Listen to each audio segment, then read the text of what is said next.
আসসালামু আলাইকুম। আজকে আমরা বানাবো আলুর চপ। প্রথমেই 4 থেকে 5টি আলু সিদ্ধ করে কেটে নিতে হবে। এবার খুব ভালো করে হাত দিয়ে ম্যাশ করে নেব। আপনারা চাইলে মেশিনেও করতে পারেন। এবার এর সাথে আধ ভাজা করে রাখা পেঁয়াজ দিয়ে দিব।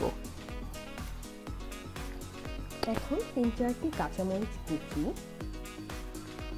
ধনিয়া পাতা কুচি, একটি ডিম ফেটানো, আধা চামচ গোলমরিচ গুঁড়ো, আধা চামচ লবণ, রান্না মাংস,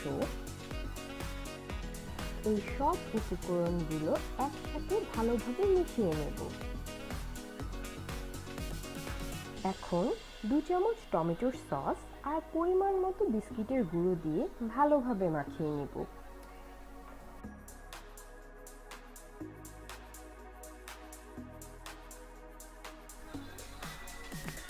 এখন এই সব মিশ্রণ খুব ভালোভাবে হাত দিয়ে মাখিয়ে নিতে হবে।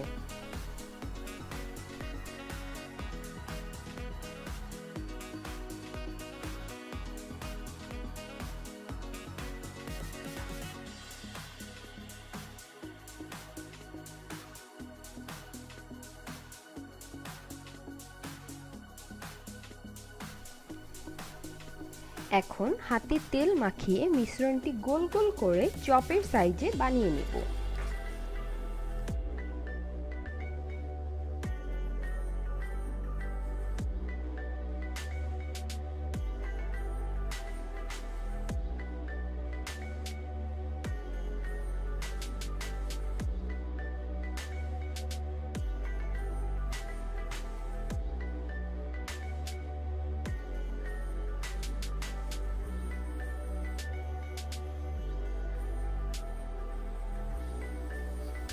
আমাদের চপগুলো দেখতে এমন হবে।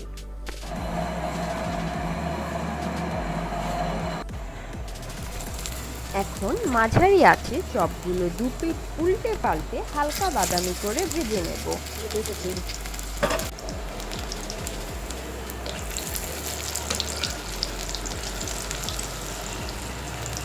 তৈরি হয়ে গেল আমাদের ঝটপট আলুর চপ। এমন সহজ রেসিপি পেতে আমার চ্যানেলটি সাবস্ক্রাইব করে রাখুন।